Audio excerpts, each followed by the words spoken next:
Hello बच्चों, अभी तक की क्लास में हम लोगों ने रिफ्रैक्शन एट प्लेन सरफेसेस यानी समतल पृष्ठ पर अपवर्तन के बारे में पढ़ा, जिसमें हम लोगों ने ग्लास स्लैब, प्रिज्म और नॉर्मल सरफेस से अपवर्तन के बारे में देखा। हम लोग ये जानते हैं कि अपवर्तन के लिए एक नियम है जो कि स्नेल का नियम है, वो हमेशा फॉलो होता है। ठीक है, स्नेल का नियम sine I by sine R बराबर 1n2, जहां 1n2 क्या है, दूसरे माध्यम का पहले माध्यम के सापेक्ष अपवर्तनांक है। ठीक है, तो अब हम लोग क्या करते हैं कि अब प्रकाश के अपवर्तन के नियमों को अब हम लोग आते हैं कि गोलीय पृष्ठों पर कैसे इसका प्रभाव पड़ेगा, यानी कि लॉज ऑफ रिफ्रैक्शन का क्या कंडीशन हमारे स्फेरिकल सरफेसेस पे पड़ेगा। यानी अगर हम डिफ्रैक्शन को किसी स्फेरिकल सरफेस पे गोलीय पृष्ठ पर करते हैं, जैसे एग्जांपल के लिए कि मान लीजिए कि प्रकाश का किरण किसी ऐसे बिंदु से गुजरता है, ऐसे पृष्ठ पर गुजरता है जिसके एक तरफ कोई एक माध्यम है, दूसरी तरफ कोई और माध्यम है, और वो गोल है, जैसे कि मान लीजिए कांच का गोला है। ठीक है, तो ऐसी स्थिति में, या पानी की बूंद है, या मान लीजिए कि कोई वायु का कोई बुलबुला है सर्फ का, तो ऐसी स्थिति में प्रकाश के ऊपर क्या प्रभाव पड़ेगा और प्रकाश का परावर्तन कैसे होगा, इसके नियमों की व्याख्या या इसके बारे में समझेंगे। ठीक है, तो हमारा अगला टॉपिक है गोलीय पृष्ठों पर यानी refraction at spherical surface. Refraction at spherical surfaces, spherical surfaces, गोलीय पृष्ठों पर परावर्तन, गोलीय पृष्ठों पर अपवर्तन। मान लीजिए कि ये कोई पृष्ठ है, कोई सरफेस है, कॉनकेव भी हो सकता है और कॉन्वेक्स भी हो सकता है। तो हम लोग कॉनकेव यहाँ पर कॉन्वेक्स कर रहे हैं। कॉनकेव के लिए हम आपको क्या करेंगे, ऑनलाइन समझा देंगे, मतलब पेन टाइप के माध्यम से उसका वीडियो बना देंगे। ठीक है, इसका एग्जैक्ट डेरिवेशन हम लोग यहाँ पे नहीं करेंगे, सिर्फ समझेंगे। लिखना कैसे है वो डेरिवेशन मैं आपको पेन टाइप पर कर करके वापस से दिखा दूंगा कि एक्चुअली डेरिवेशन बोर्ड में कॉपी में कैसे लिखेंगे आप। ठीक है, यहाँ पे सिर्फ समझते हैं कि एक्चुअली क्या हो रहा है। वहां पे देखिए, तो मान लीजिए एक मीडियम है, एक सरफेस है, जिसके इस तरफ एक मीडियम है, मीडियम n1, और इसका रिफ्रैक्टिव इंडेक्स है, मीडियम का रिफ्रैक्टिव इंडेक्स है n2। इधर रिफ्रैक्टिव इंडेक्स n1 और इधर रिफ्रैक्टिव इंडेक्स n2। ठीक है, हमने एक लाइट लिया, एक ये क्या है हमारा, तो ये सेंट्रल पॉइंट है जिसे अभी पोल मान सकते हैं। अब देखिए, ये वाली लाइन को आप प्रिंसिपल एक्सिस बोल सकते हैं, और यहां मान लेते हैं कि इसका क्या है, सेंटर ऑफ कर्वेचर है। ठीक, अब देखिए, मान लीजिए कि P से कुछ दूरी पर एक ऑब्जेक्ट है O, बिंदु के आकार का ऑब्जेक्ट है, यानी पॉइंट साइज ऑब्जेक्ट है। पॉइंट साइज ऑब्जेक्ट से जो लाइट निकलेगी सीधे वो पोल से होते हुए यहाँ पहुंची, तो इस पॉइंट पर उसका एंगल ऑफ इंसिडेंस 0 है, तो रिफ्लेक्शन भी नहीं होगा, सीधे चली जाएगी, तो ये लाइट सीधे निकल गई। लेकिन जो लाइट कुछ एंगल पर पहुंचेगी, मान लिए यहाँ पहुंची है, ठीक, तो अब इस पॉइंट पर हमको सबसे पहले क्या ढूंढना पड़ेगा, सबसे पहले हमको दो चीज ढूंढनी पड़ेगी, एक तो नॉर्मल, दूसरा एंगल ऑफ इंसिडेंस। तो नॉर्मल के लिए हम कर्व के, मतलब इस सरफेस के किसी भी पॉइंट को अगर सेंटर ऑफ कर्वेचर से मिला दें तो हमको नॉर्मल मिल जाएगा। तो मान लेते हैं कि ये हमारा नॉर्मल है, ऐसे डॉटेड बना दे रहे हैं। ठीक, ये हमारा नॉर्मल है, ठीक, जो सेंटर ऑफ कर्वेचर से जा रहा है, ये हो गया नॉर्मल। ठीक, नॉर्मल पर जब लाइट पहुंची तो जिस एंगल पे पहुंची उस एंगल को क्या बोलेंगे, एंगल ऑफ इंसिडेंस आई। अब देखिए, लाइट जो है वो रेयरर मीडियम से डेंसर मीडियम में ट्रेवल कर रही है। क्यों, हम लोग इधर मटेरियल माने हैं और इधर वायु माने हैं, एयर माने हैं। उस स्थिति में लाइट क्या होगी, तो आपको पता है कि लाइट जब रेयरर मीडियम से डेंसर मीडियम में जाती है तो उसकी स्पीड घटती है, और स्पीड घटने की वजह से उसका बेंडिंग टुवर्ड्स द नॉर्मल हो जाता है, तो it will bend towards the normal. तो मान लीजिए लाइट यहाँ पे टुवर्ड्स द नॉर्मल कुछ इस तरीके से बेंड हो गई, यानी अगर लाइट सीधे जाती तो कुछ इस तरीके से जाती, और बेंड हो गई तो वहां बेंड हो गई। ठीक, ये हमारा नॉर्मल है, ये हमारा angle ray of incidence, ray of reflection है, तो ये हो गया एंगल आर। दो चीजें क्लियर हो गई। ठीक,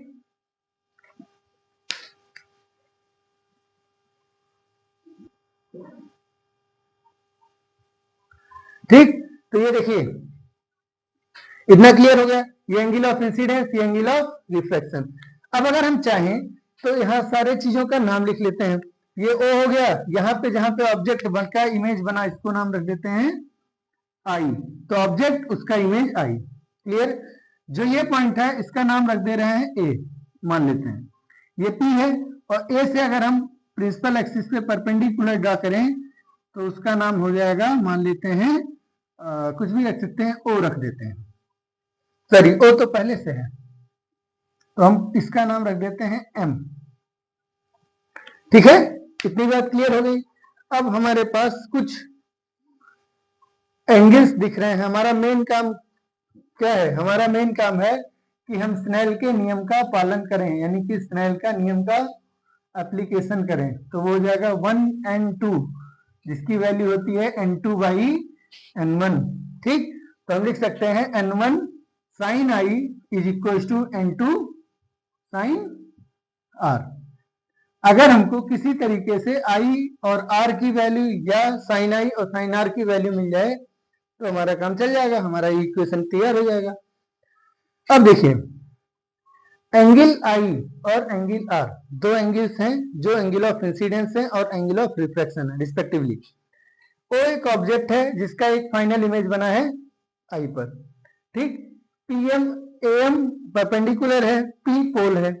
मान लीजिए कि साइज ऑफ ऑब्जेक्ट बहुत छोटा है और इसका अपर्चर बहुत छोटा है। अपर्चर छोटा होने का मतलब कि जो चीज इतनी बड़ी बना है अगर हम वही इतना बड़ा बनाते तो ये एंगल लाइन ड्रा करते तो एंगल छोटा होता कि नहीं होता? तो अगर अपर्चर छोटा हो, यानी for small aperture, small aperture, अगर अपर्चर छोटा होगा तो क्या होगा?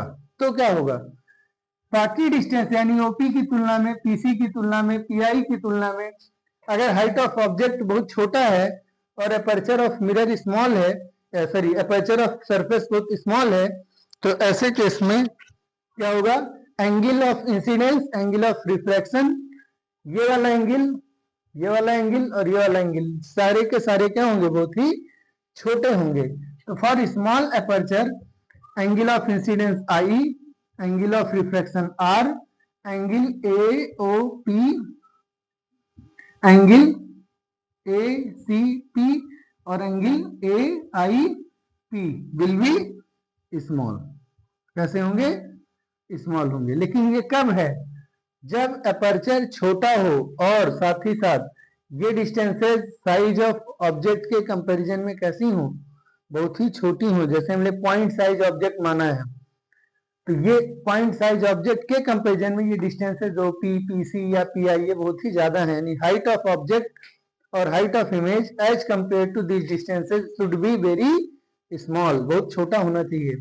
उस केस में आई आर एओपी एसीपी और AIP will be very small. अब अगर स्मॉल है तो सिंपल सी बात है, छोटे एंगल्स के लिए साइन आई बराबर होता है आई के, क्योंकि छोटे एंगल्स के लिए साइन थीटा थीटा के इक्वल होता है।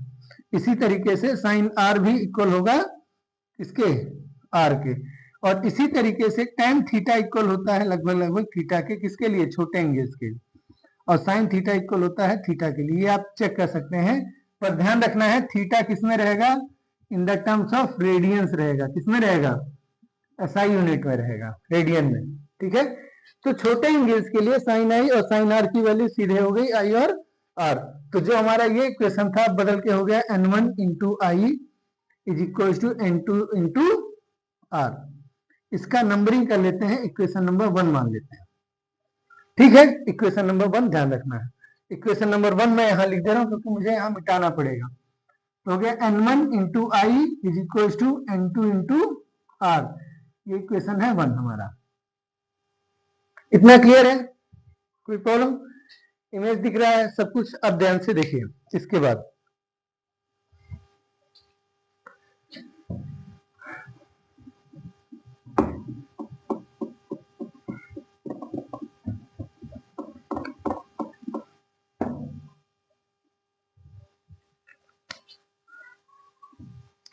ठीक है।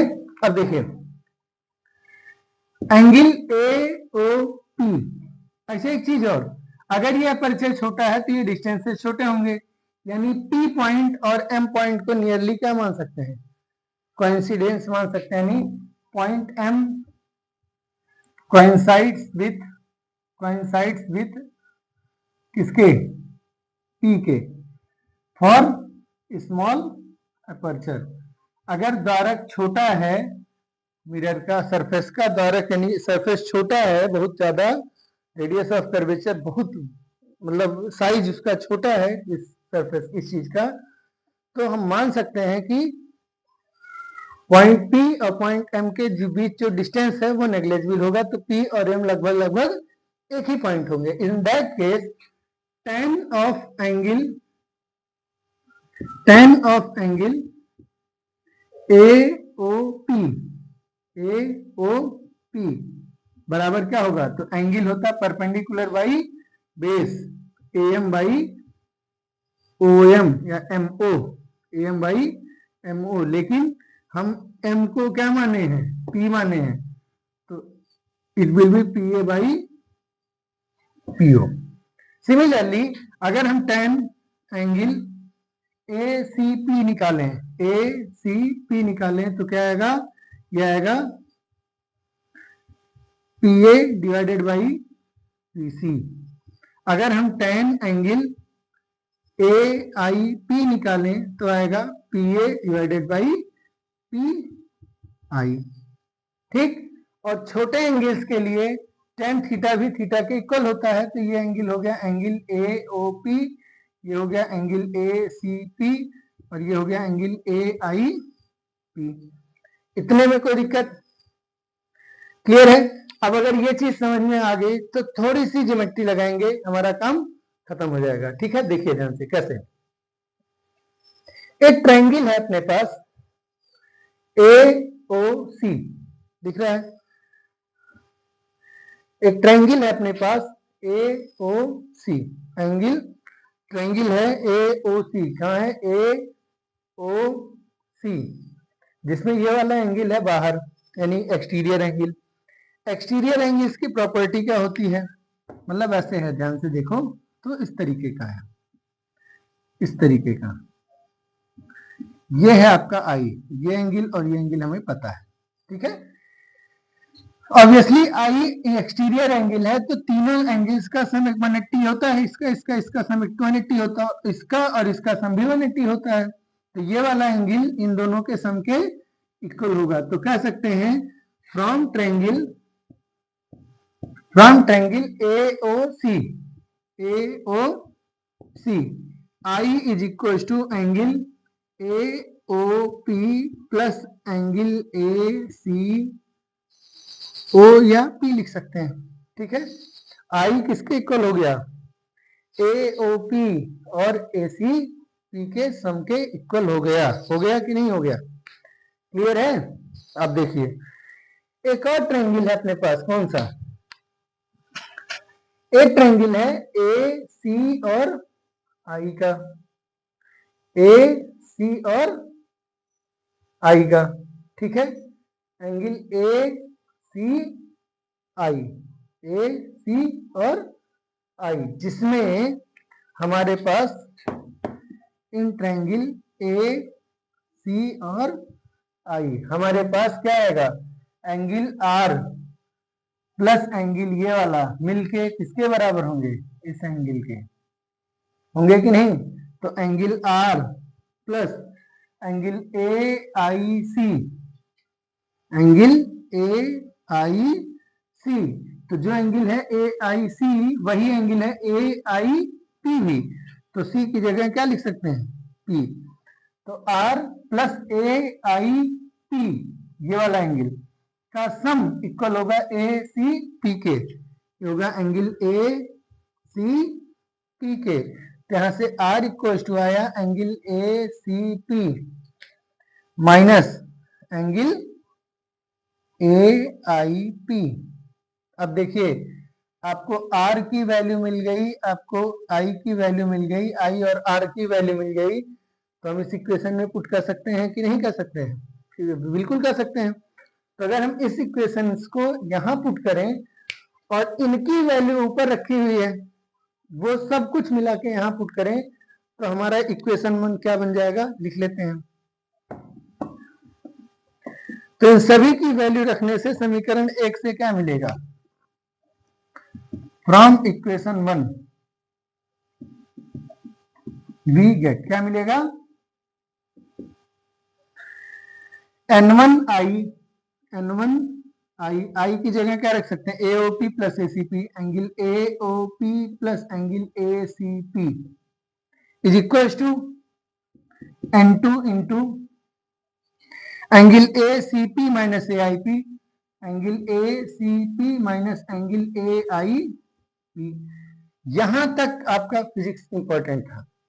यही डेरिवेशन बच्चे फंस जाते हैं, बोर्ड में डेरिवेशन नहीं होता है, और सबसे इंपॉर्टेंट डेरिवेशन है फिजिक्स के पर्सपेक्टिव से, क्योंकि सेकंड पार्ट में दो क्वेश्चन बहुत इंपॉर्टेंट है ऑप्टिक्स में, या तो इसका डेरिवेशन नहीं तो इसके हेल्प से लेंस मेकर्स फॉर्मूले का डेरिवेशन, और दोनों डेरिवेशन हम लोग स्कूल क्लास में यहाँ पे भी करेंगे, मतलब समझा करके, बोर्ड में उसको कैसे लिखते हैं वो भी लिखेंगे, कॉपी में कैसे लिखना है उसका आंसर, मॉडल आंसर लिखेंगे, हिंदी मीडियम के लिए भी और इंग्लिश मीडियम के लिए भी, अलग अलग दोनों को हम समझाएंगे आपको, ठीक है।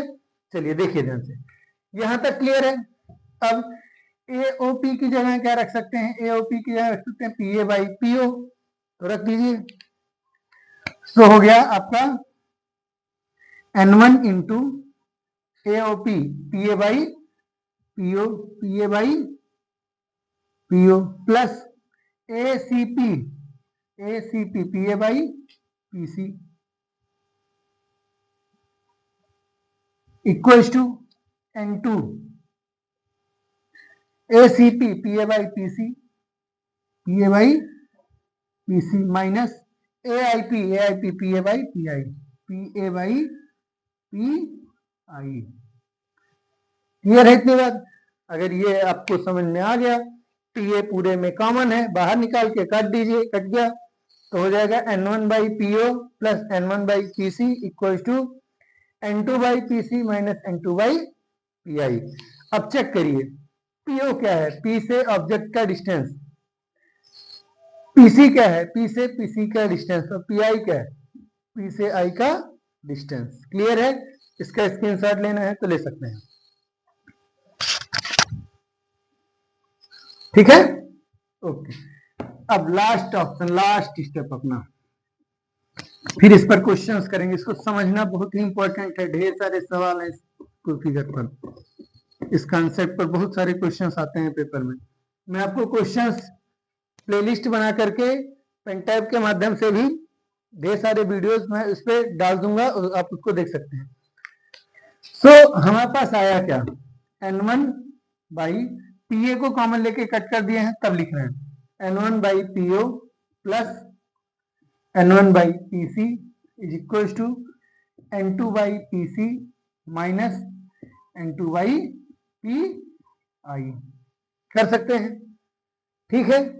अब देखिए इसको इधर भेज दिए, इस चीज को क्या किए, इधर भेज दिए, तो N2 by PI plus N1 by PO is equal to N2 by PC minus N1 by PC। ठीक है, क्लियर है,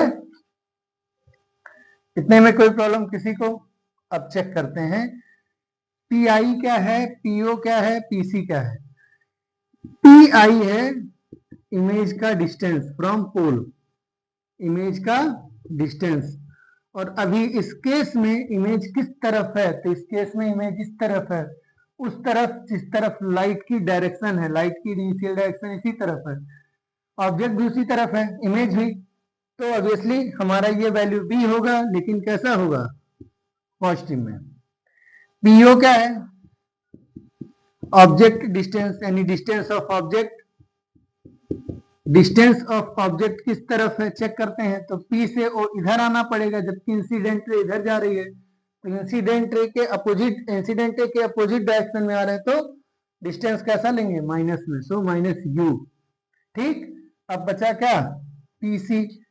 PC क्या है, तो P सरफेस का पॉइंट है, C सेंटर ऑफ कर्वेचर है, तो क्या हो गया, radius of curvature, so PC radius of curvature है, रेडियस ऑफ कर्वेचर यानी रेडियस है। अब प्लस लें कि माइनस लें तो चेक कर सकते हैं, जिस तरफ लाइट जा रही है उसी तरफ मेजर करने जाना पड़ा, तो कैसा लेंगे, प्लस आर। इसकी वैल्यू यहाँ, इसकी वैल्यू यहाँ, इसकी वैल्यू यहाँ रख दें, फॉर्मूला जो आया वही हमारा आंसर है, N2 by v minus N1 by u, क्योंकि यू रखेंगे माइनस में वो वैल्यू ऊपर चली जाएगी, N2 minus N1 by are. तो ये फॉर्मूला हमने आपको डिराइव करवा दिया, यही फॉर्मूला है for refraction at spherical surfaces का, स्फेरिकल सरफेसेस पे रिफ्रैक्शन का ये फॉर्मूला है।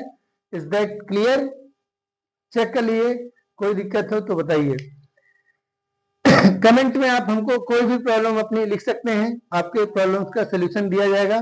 आपको कोई क्वेश्चन समझ में नहीं आ रहा, आपको कमेंट बॉक्स में उसका पीडीएफ भेज सकते हैं, ठीक है, आप उसको फोटो खींच के कमेंट बॉक्स में डाल सकते हैं, मैं उस पर या तो वीडियो बना दूंगा या पेन टैब के माध्यम से, या डायरेक्ट लिख करके टेक्स्ट मैसेज के थ्रू आपको, मतलब कमेंट बॉक्स में ही आपको उसका आंसर भी मिल जाएगा, ठीक है। एक बार चेक कर लिए, फाइनल फॉर्मूला ये रहा, इसका स्क्रीनशॉट ले सकते हैं।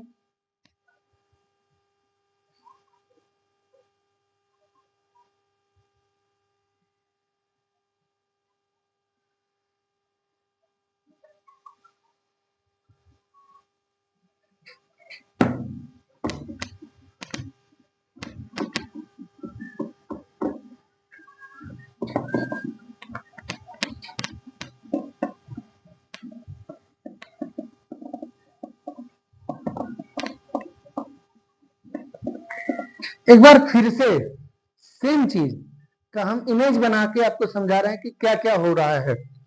सबसे पहले हमने क्या लिया, एक मीडियम लिया जिसका रिफ्रैक्टिव इंडेक्स है N1, एक सरफेस लिया कॉन्वेक्स शेप का, क्योंकि इधर से देखने पे कॉन्वेक्स लग रहा है, ये हो गया N2।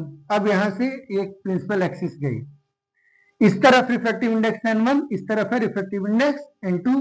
ये इस सरफेस का सेंट्रल पॉइंट है, यानी अपर्चर का मिड पॉइंट, जिसे पोल कह सकते हैं।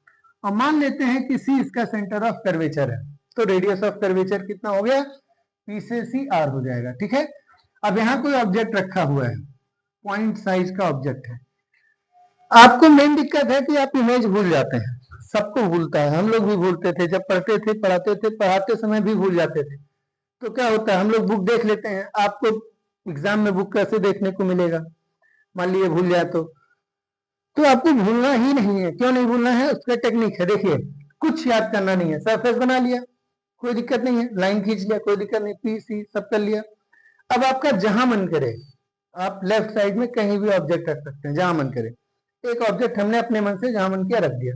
कैसा रखना है, छोटा रखना, बड़ा भी रख सकते हैं, पर बड़ा रखेंगे इमेज फॉर्मेशन में आपको दिक्कत होगी, पॉइंट साइज रखेंगे। पॉइंट साइज रखें तो पॉइंट से कई लाइट इधर उधर हर डायरेक्शन में निकलेगी, एक लाइट प्रिंसिपल एक्सिस के सीधी निकली, क्योंकि कहीं से लाइट पड़ी यहां से आ रही, अब सीधे निकल के चला गया कहां, सीधे चलता चला जाएगा अलोंग द प्रिंसिपल एक्सिस। दूसरी लाइट इधर भी जा सकती है, ऊपर भी, तो हम ऊपर लेंगे क्योंकि हमारे लिए वो आसान रहता है, ठीक, ऊपर गई। जब यहां पहुंची तो ये हो गया हमारा पॉइंट ऑफ इंसिडेंस, कुछ भी नाम रख दीजिए, ए रख देते हैं, पिछले फिगर में भी ये रखा था। अब ये पॉइंट ऑफ इंसिडेंस है और ये सेंटर ऑफ कर्वेचर है, तो ऑब्वियसली इन दोनों को मिला देंगे तो क्या मिलेगा, नॉर्मल मिलेगा। ये हो गया हमारा नॉर्मल, ये हो गया हमारा नॉर्मल। नॉर्मल और angle of ray of incidence के बीच एंगल बना आई, ठीक है। अब लाइट रेयर मीडियम से डेंसर जा सकती है या डेंसर मीडियम से रेयर जा सकती है, वो डिपेंड करता है कि आपका कंडीशन कैसा है। अभी हमें मान के चल रहे हैं कि रिफ्रैक्टिव इंडेक्स N2 का ज्यादा है और N1 का कम है, तो फर्स्ट मीडियम रेयर हुआ, सेकंड मीडियम डेंसर हुआ, तो लाइट रेयर से डेंसर जा रही है तो झुक जाएगी टुवर्ड्स द प्रिंसिपल एक्सिस, तो झुक गई इधर, सीधे जाती अगर ना कुछ होता तो जब झुक गई तो कुछ एंगल बनाते हुए मुड़ेगी, और ये वाला हमारा एंगल हो गया एंगल ऑफ रिफ्रैक्शन। अब कुछ नहीं करना है, आई की वैल्यू इसका प्लस इसका सम, और आर की वैल्यू ये वाला वैल्यू माइनस ये वाला वैल्यू निकाल लेंगे, sine I by sine R करेंगे, tan theta equal to theta, sine I sine theta equal to theta, ये मानते हुए डिराइवेशन कंप्लीट हो गया। तो फाइनल आंसर कितना आया, N2 यानी सेकेंड मीडियम में इमेज कहाँ है, बी पे, तो बी, माइनस n1 यानी first medium divided by object कहाँ है, फर्स्ट मीडियम में u, बराबर n2 माइनस n1 दोनों रिफ्रैक्टिव इंडेक्सेस का difference divided by r for radius of curvature. अगर आप चाहें तो n से n1 से पूरे इक्वेशन को डिवाइड कर दिए तो ये हो जाएगा n2 by n1 into v minus 1 by u is equal to n2 minus n1 n2 by n1 minus 1 और total divided by r।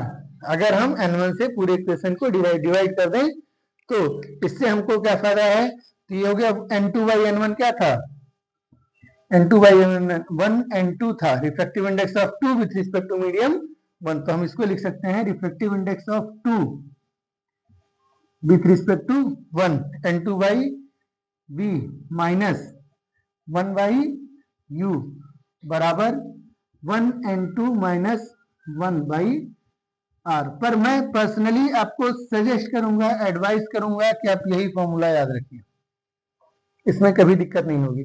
Second medium का रिफ्रैक्टिव इंडेक्स है n2 और फर्स्ट मीडियम का रिफ्रैक्टिव इंडेक्स है n1, तो ये हमारा formula है रिफ्लेक्शन एट स्फेरिकल सरफेसेस का। अब इसके अलावा इसकी सहायता से हमको लेंस मेकर्स का फॉर्मूला डिराइव करने के लिए बोर्ड पेपर में पूछता है, तो 3 नंबर या 5 नंबर में अक्सर ये क्वेश्चन आता है। यूपी बोर्ड हो चाहे सीबीएसई बोर्ड हो, दोनों बोर्डों के लिए बहुत ही इंपॉर्टेंट डेरिवेशन है।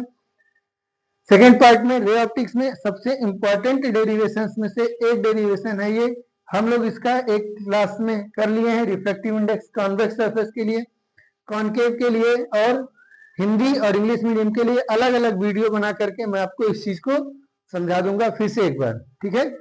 Thank you.